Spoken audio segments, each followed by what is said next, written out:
Buenas tardes, continuamos con la serie de entrevistas políticas en el país. Hoy nos acompaña Juan del Granado, exalcalde de La Paz, un referente en la izquierda política de Bolivia. Ha llegado a Tarija promocionando, digamos, su último libro sobre la sentencia del dictador García Mesa, justo en un momento en el que se habla mucho de democracia. Te pregunto, ¿dictaduras eran las de antes? Mira, es la segunda edición, después de 25 años de la dictación de una sentencia histórica para el país y que contiene, claro, también el alegato sobre el cual se dictó la sentencia. Después de 25 años nos pareció fundamental una segunda edición porque la primera de 5.000 ejemplares se agotó en pocos meses. Y si bien es un juicio que tiene que ver con un hecho histórico, fundamental en el país, no es necesariamente un libro de historia, es una relación jurídico-política de gran actualidad en momentos en el que la justicia está en tinieblas. Y la sentencia de hace 25 años fue un momento luminoso de la historia judicial boliviana, que ojalá nos alumbre un poquito en estas tinieblas judiciales de hoy día. Pero además, claro, es un libro que contiene un documento que sentó un precedente fundamental en la vida democrática en contra de las dictaduras.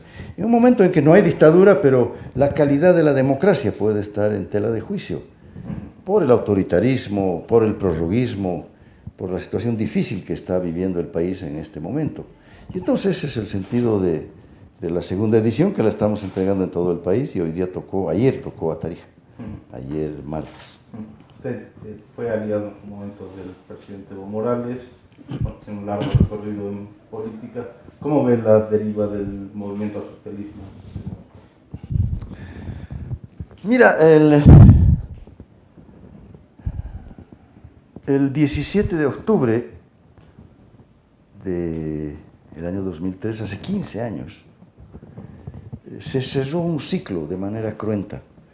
El ciclo de la democracia pactada y del neoliberalismo en el país, que después de 20 años se cerró porque no les resolvió los problemas a la gente. Y después de una transición democrática breve, llegó al poder, llegó al gobierno Evo Morales en el año 2006 a través del voto popular. Y había otro ciclo, un momento de gran esperanza, un momento de gran expectativa, un momento de reformulación de las propuestas estatales y gubernamentales. Yo fui parte de esa esperanza, yo fui parte de esa expectativa con el Movimiento Sin Miedo, que era el partido que yo liderizaba y que yo dirigía. Yo era alcalde de La Paz. Y lo apoyamos, claro, éramos parte de una visión que encarnaba Evo Morales en la perspectiva de la renovación, en la perspectiva de la apertura de un nuevo ciclo estatal que resuelva los problemas a la gente. Mira, han pasado 13 años. Y hoy día, después de 15 años de esos hechos cruentos que cerraron un ciclo, estamos, en mi criterio, cerrando otro ciclo, el propio ciclo de Evo Morales. Yo estoy con el convencimiento de que esta fase estatal, que puede caracterizársela de populista, se ha agotado. Se ha agotado por muchas razones, por muchas fracturas. Y después de su agotamiento estamos ante la necesidad de renovar otra vez los ciclos estatales en Bolivia. Y esa renovación de los ciclos estatales no solamente está enfrentado con un régimen que ha desvirtuado los contenidos de un proceso inicial, sino que se ha planteado el prorroguismo, ¿no? La continuidad indefinida de un gobierno, esta vez ya al margen de la propia Constitución. Bueno, estos son los hechos que dan cuenta de lo que estamos viviendo hoy día y sobre todo de los desafíos que tenemos hacia adelante. Justamente hoy está el presidente Evo Morales por aquí, justamente esta mañana hablaba de que se había cumplido la agenda de octubre. Existe la sensación de que muchas de las banderas del movimiento al socialismo, de las que se enarbolaron aquel 17 de octubre, se han ido perdiendo por el camino. ¿Qué banderas considera que son necesarias recuperar para el nuevo ciclo? Mira, la agenda de octubre tenía dos columnas expresadas a su vez en consignas que daban cuenta de la necesidad de los cambios profundos en el país.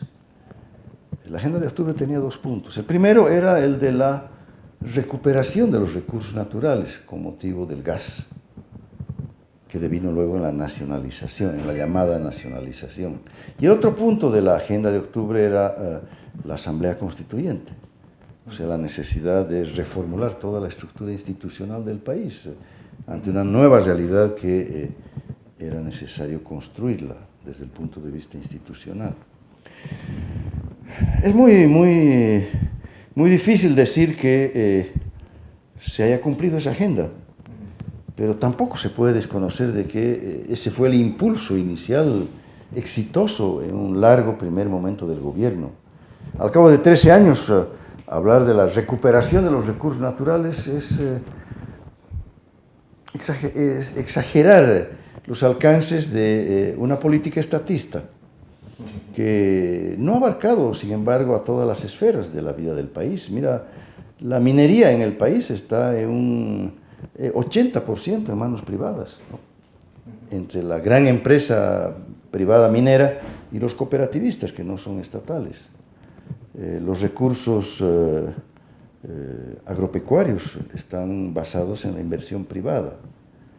Y el rol del Estado se ha ampliado, se ha consolidado en el área de hidrocarburos y en varias otras áreas, pero a partir de una visión estatista antes que productiva de la economía. La Asamblea Constituyente produjo una constitución política, con sus luces y sus sombras, pero está lejos de cumplirse la constitución política del Estado. Pero además, la Asamblea Constituyente culminó un largo momento de un proceso constituyente, o sea, de un proceso de deliberación ciudadana, que culminada la Asamblea Constituyente fue cortado ese proceso de deliberación, mucho más a partir de una visión hegemonista, autoritaria, contraria a la disidencia, por tanto, contraria a la deliberación, que tiene, por supuesto, muchísimas vertientes. Y entonces, habiéndose logrado una nueva Constitución, hoy día el desafío precisamente es el de que se cumpla la Constitución, ¿no?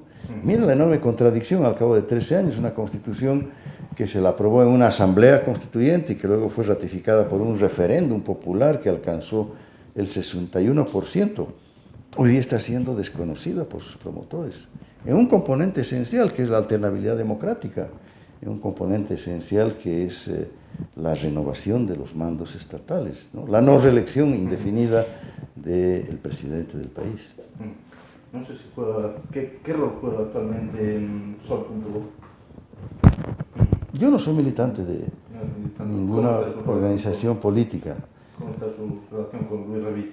Mira, muy bien, Lucho es parte o fue parte de esa construcción institucional y política que llevamos adelante desde el año 2000 en La Paz y en buena parte del país. Esa construcción en lo político estaba cifrada en el Movimiento Sin Miedo, que ganó la elección municipal, el municipio de La Paz y varias otras alcaldías en el país. Y claro, la institucionalidad que construimos con Lucho es una institucionalidad que se mantiene hoy día. Lucho, en ese sentido, es la continuidad de nuestros esfuerzos políticos e institucionales y, sin duda, la renovación también de ellos. En ese sentido, yo soy muy próximo, por supuesto, a Lucho. Pero mira, mi rol ya no es de militante, ya no es de dirigente, ya no es de candidato, ¿no? Es un rol de acompañamiento, es un rol de apoyo. En eso estoy y esa es mi relación, una relación, por supuesto, muy fluida, muy positiva con el alcalde de La Paz. Escuchamos a Luis Revilla Solbo hablar de una alternativa desde la izquierda. Usted también lo planteaba en las elecciones de 2014, no le fue del todo bien. ¿Cree que en este momento hay espacio para hacer una alternativa al movimiento del socialismo por la izquierda? Mira, no es fácil en este momento plantear al país una visión renovada desde la izquierda, como que es imposible plantearle al país una visión renovada desde los sectores conservadores, ¿no? Por las complejidades de este proceso, que sin duda arrancó con mucha fuerza desde la izquierda, pero hace bastante tiempo dejó los contenidos de cambio, de transformación ética, política, productiva, de lo que debió ser una visión de izquierda. pero de ninguna manera podemos retornar a la visión conservadora, ¿no?, de los neoliberales, de la democracia pactada, de los sectores más reaccionarios que tuvo el país. Y entonces lo que tenemos por delante es la necesidad de ser parte de una articulación democrática, de una transición democrática, que nos permita derrotar el prorroguismo del populismo autoritario que encarna Evo Morales. No podemos quedarnos como estamos, pero que al mismo tiempo nos impida retornar a viejas visiones conservadoras del país. Esto podrá caracterizarse como una visión de izquierda o de derecha, difícil, ¿no? Es más bien una visión democrática que está viendo la posibilidad de una renovación estatal más integral, ¿no?, con todos los contenidos que tuvieron en su momento nuestros principios básicos. ¿Creen esto de la unidad opositora, del frente único, de una única alternativa al movimiento socialista? No. Mira, una opción alternativa que tenemos que construirla tiene la tarea de forjar la unidad suficiente para derrotar electoralmente al MAS, pero al mismo tiempo tiene la necesidad de forjar la unidad coherente para una gestión gubernamental inmediatamente posterior. Se gana elecciones, pero no necesariamente con esa victoria se puede garantizar la consistencia de un gobierno, de una gestión de los intereses públicos. Es obvio que la unidad no es solamente para la victoria electoral, la unidad es fundamental para la gestión estatal. Y no vamos a volver al tiempo de las megacoaliciones, ¿no? O como se dice en nuestro medio, las juntuchas, ¿no?, que todos se reúnen para tener victorias electorales, para luego distribuirse las cuotas gubernamentales y fracasar inmediatamente después en una gestión estatal que necesita contenidos, que necesita objetivos, que necesita visiones de mediano y de largo plazo, que no se las van a obtener en estas unidades tan amplias, ¿no?, tan policromáticas, tan diversas y por lo mismo a veces tan contradictorias. ¿Cree que hay tiempo para generar esa alternativa coherente, digamos, con el calendario electoral actual acelerado? Mira, la forja de alternativas no obedecen a calendarios electorales, ¿no? Las alternativas electorales son la culminación de un proceso previo de acumulación.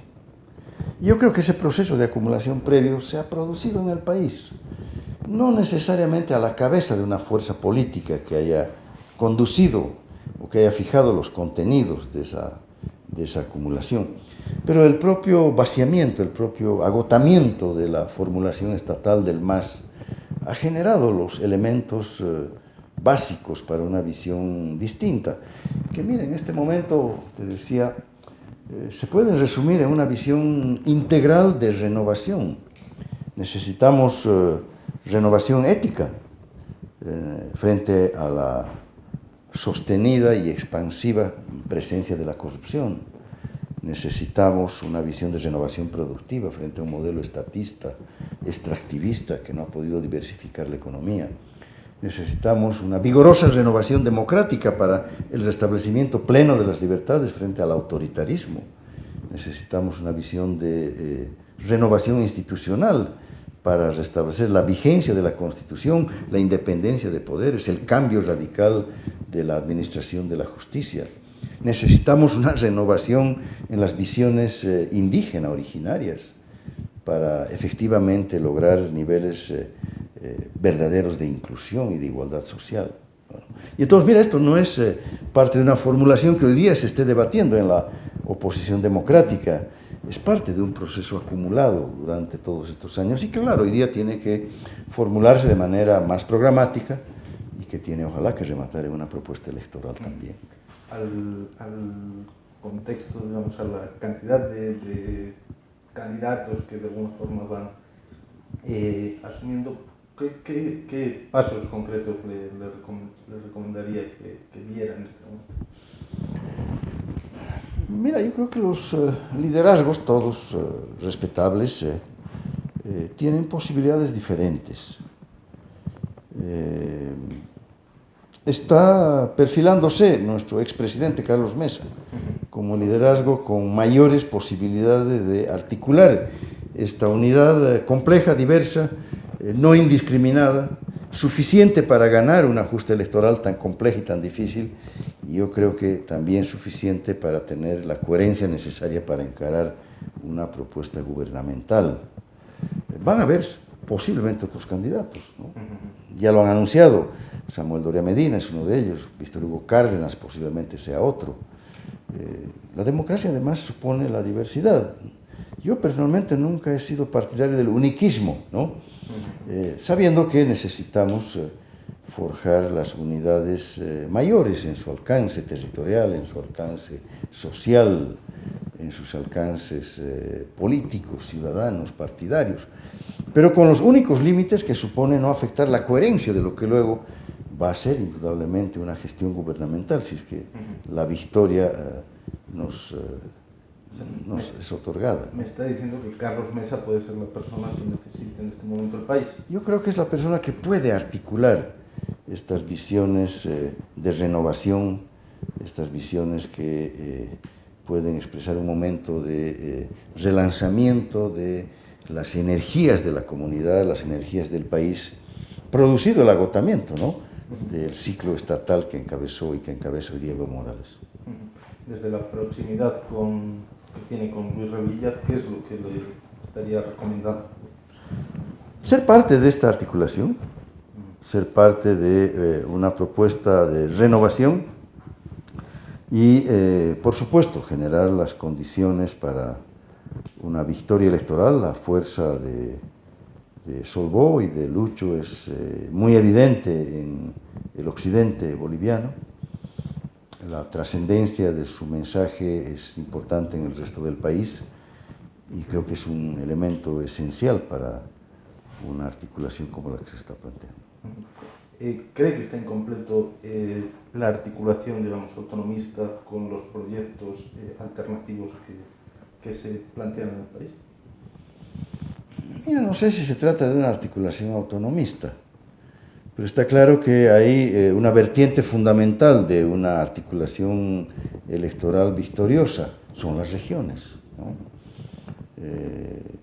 Un componente esencial de esa articulación son las plataformas ciudadanas, esta emergencia ciudadana que se ha generado ante la propia insuficiencia de la representación de los partidos. Pero es indudable que necesitamos una articulación con lo popular, con lo indígena, con lo sindical, ¿no? Entonces, mira, es una articulación social, es una articulación político-ciudadana, es una articulación territorial. Y creo que Solbó, Lucho y otras fuerzas pueden contribuir a ese tipo de articulaciones. Normalmente empezamos estas entrevistas haciendo un poco de repaso de la trayectoria política, o si nos quiere comentar, digamos, de los aspectos que se siente más orgulloso, digamos, de su gestión política. Bueno, mira, yo he tenido dos momentos trascendentes en mi vida pública, en mi vida política. Sin duda uno de ellos fue el juicio de responsabilidades, aunque fue una acción no partidaria, pero sin duda fue una acción política, jurídica, técnico-jurídico-política de defensa de la democracia. Fue un largo tiempo, fueron 10 años, en los cuales en la práctica dejé la actividad y la militancia política. No podía yo estar a nombre de un partido sentado en un tribunal supremo enjuiciando a un exdictador. Yo estaba representando a las víctimas de la dictadura, yo representaba a la Central Obrera Boliviana, representaba al sistema universitario nacional. Pero creo que mi aporte en esa larga travesía jurídica fue significativo para lograr esta sentencia y este antecedente esencial, te decía, para la vida democrática. El otro momento, por supuesto, mucho más político, mucho más partidario, pero dominantemente institucional, fue mi gestión durante 10 años en la Alcaldía de La Paz. Yo recibí una alcaldía quebrada, una alcaldía coteada, una alcaldía asaltada por los partidos tradicionales. Como consecuencia de ello recibí una ciudad abandonada a su suerte, ¿no? Y los primeros 2, 3, 4 años, o sea, mi primera gestión estuvo destinada de manera fundamental al saneamiento de la alcaldía, al saneamiento ético, moral. Había que acabar con la corrupción. Destiné mis esfuerzos primeros al saneamiento institucional. Había que establecer reglas del juego en un caos donde cada quien hacía lo que le daba la gana, te estoy hablando de la alcaldía. Y sin duda había que establecer un saneamiento riguroso desde el punto de vista financiero, la alcaldía estaba quebrada. Bueno, mira, logramos esto. En los primeros 2, 3 años logramos este saneamiento y con ese impulso terminamos la primera gestión, logramos una adhesión ciudadana muy significativa y en la segunda gestión ya empezamos con una alcaldía saneada, con una credibilidad ciudadana restablecida. Encaramos la tarea de la transformación de la ciudad, ¿no? Los grandes proyectos, la equidad urbana, los barrios de verdad, los grandes proyectos de educación, de salud, de cultura ciudadana, de protección del medio ambiente, en fin. Entonces, este ha sido un otro momento importante de mi vida pública, de mi vida política, alcalde de La Paz durante 10 años. Muy bien, para terminar, no sé si se atreve a hacer 2 pronósticos, uno sobre si habrá un solo frente de oposición o habrá varios. Yo creo que van a haber varios, pero no descarto la posibilidad de que ante la consolidación de una alternativa como la que podría encabezar Carlos Mesa, los otros candidatos desistan de presentarse. No descarto esa posibilidad, pero es probable que también ellos persistan en una visión distinta a la que se podría conformar en una perspectiva de renovación, y eso podría aparejar dificultades numéricas en el momento del conteo de los votos, claro, porque... Sería el segundo pronóstico, que es lo que podría pasar, lo que cree que va a pasar en octubre de 2020. Mira, es probable que si tenemos más de 2 candidatos, o sea, si vamos a suponer que va a persistir la violación de la Constitución y va a persistir la candidatura de Evo Morales en contra de la Constitución, vamos a tener la candidatura de Evo Morales, por un lado, y esta candidatura que supongo que va a ser la candidatura vigorosa, fuerte, que la puede encabezar Carlos Mesa. Y si hubieran otras candidaturas menores en la vereda de la oposición democrática, es probable que vayamos a una segunda vuelta entonces, ¿no? Y bueno, en la segunda vuelta yo creo que puede decidirse favorablemente el destino del país en la perspectiva de la renovación. Muy bien. Gracias. ¿Listo?